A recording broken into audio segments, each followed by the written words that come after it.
This is Timmy P's last day on the program. Yeah, Timmy has decided to leave us. By the way, he's going to leave us for a job that pays. It's a novel idea. I understand he's going to be, this is amazing. He is leaving the radio to be in another part of media. He's going to be writing books? No. Is that right? Selling Close. An author?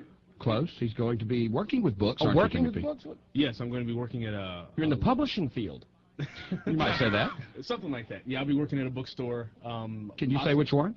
Yeah, it's a national chain, Barnes & Noble. Barnes & Noble. Barnes & Noble, yeah. And I'm in there a lot. I may see you. you probably will. I hope to see you. Well, you have to wear a smock. No. Do they make the BNN people wear smocks? Yes. What is a smock? I don't know. It's a little It's like an apron. little vest number, little jacket you wear Is over that your what shirt. a vest? Okay, yeah.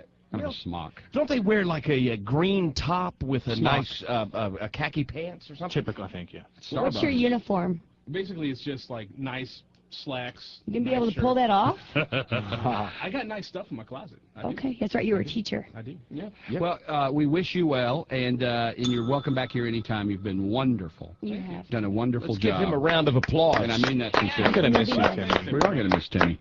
Timmy's a good guy And- with a big heart. And you know, the radio station and the budget and all that, we couldn't pay him what he needed, and we regret that. And that's why he's got to go do Barnes & Noble, obviously. Yeah, we wanted to, but we just couldn't at this juncture. But you know you're welcome here anytime. Yes, of course. And Stacey, and I don't know the chain, I don't even want to say the chain, but she had a bookstore experience once, and this may be something Timmy P can take with him from here today. Is now he's going to be working at the bookstore. Yes, it is. Oh, wait, hang on. That was a false alarm. This is graphic. This is what happened to Stacey. Mom, Dad, I shouldn't be hearing this. This is not for my little ears. Right, no, and you know, it's as graphic as Stacey makes it, so you don't have to make it too graphic. People will get the idea. I'm not even gonna. I'd rather you tell it. Well, I wasn't there. Well, Well. do you remember the time when Stacey told this? At least not so she can prove.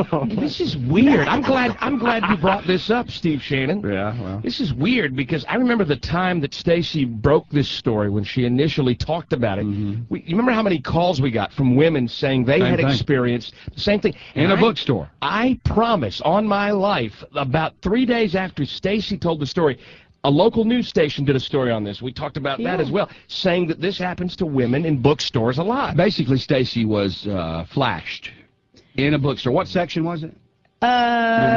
I don't remember. This was, like 3 or 4 years ago. The way I remember the story is It was Stacey. in the funnies, wasn't it? Stacey rounded the corner, and then there was a guy that knew that he was going to be seen, right? Yeah. And he was, showing his business in the bookstore. But Yeah. I've heard stories, and I bet you right now, if someone's listening who works at a bookstore, they could testify to this.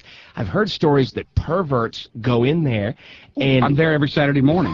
Here's what happened. and get their jollies because they know there's that divider of books, and they can do things and flash. People can't see it. Now, Libby, intern Libby, have you had an experience in a I bookstore? haven't had one personally, but one of my friends during school in college was walking throughout the library and got flashed in the library. There's just something about yeah, books. it's kind of weird. But the weird thing, I do blame that remember, Dewey Decimal System. I was squatting down, and I was looking at something that was kind of on the lower level, so I was squatting down. was. And he was standing up, and he had on some shorts. It had pulled up his shorts. Yeah. You know, Now, at are the you leg. sure this wasn't an wardrobe malfunction? It could have So I'm been. squatting down, and I got a. So you were looking for a book, you squatted I'm down. looking down. You're at eye level, though. Yeah, and I looked. My eyes wandered to the right. I'm like, Why would they want that? yeah. Maybe that was his bookmark. Yeah, and I look over, and he pulled the leg over. Was he reading something? No, he's Stacey's looking mind. down at me. He's looking down at me like. To see your, they say they enjoy seeing your reaction. Yeah. So he's looking down at you. He was at my looking back to face. see if you were looking back to see. So Wait a minute, wait. He's looking back at you, and what did you say he did with his leg? He had shorts on, and he pulled the shorts over, I like, see. and with no To flash. panties on. Oh. And so he wore No that panties. knowing that was his flashing outfit. Yeah, he was. All right, when you realized what he was doing, how did you respond? They say the best thing you can do is laugh. Yeah, chuckle or... I did not. They want you to look shocked and surprised. Yeah, I looked over, and then I looked at the books, and then I looked over again, to make sure I was looking at what I was looking at. Did he finally just get up and walk away? No. He stood there. He stood there, and I stood Why didn't up you scream for security or something? because I was like, You're stunned, shocked. yes. I was like, whoa. And then so I walked down the aisle, and then he followed me down. Followed you. See, that's scary. Yeah. That's creepy. Yeah, that's. Yeah. And so I walked down the aisle. I'm like, oh. Did you ever turn him in? No. Remember? I don't. How would we remember? Well, how come? Were you there, Steve? Oh yeah. I'm trying to think about. This is a while back, and so then I remember I walked up to the desk and I said, "This guy back there just just whipped out his Flashed. Just Flash. be careful. Flash. Yeah, I know. Come on. I know. And so then I say, this guy just flashed me. And they said, it's the guy back there in the sweatshirt and shorts. And they say, okay. And then they tell the manager, and then the guy walked out the door, and then the manager, like, walked out in the parking lot going to look for him. Never And find that him, was never it. hear it. Right. Okay. Somebody that I know, I don't remember if it was through the show or what, had a similar experience at a bookstore. Timmy, look at Timmy B, looks scared to death. At a bookstore, and when they reported this, by the time they got back, the person was gone. And supposedly, somebody, if I remember correctly, that works at that bookstore said, "Hey, we've got this guy's, MO." Yeah. Yeah. What's that mean? Modus operandi, which basically means method of. I've always heard main objective, but I don't know. No, that's his modus operandi. His method of the way he does his thing. Yeah. His routine. I learned that watching Judge Judy.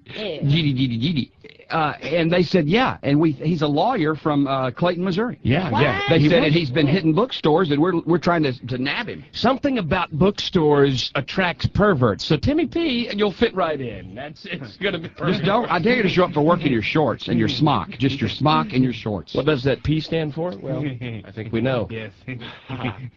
I'm sorry.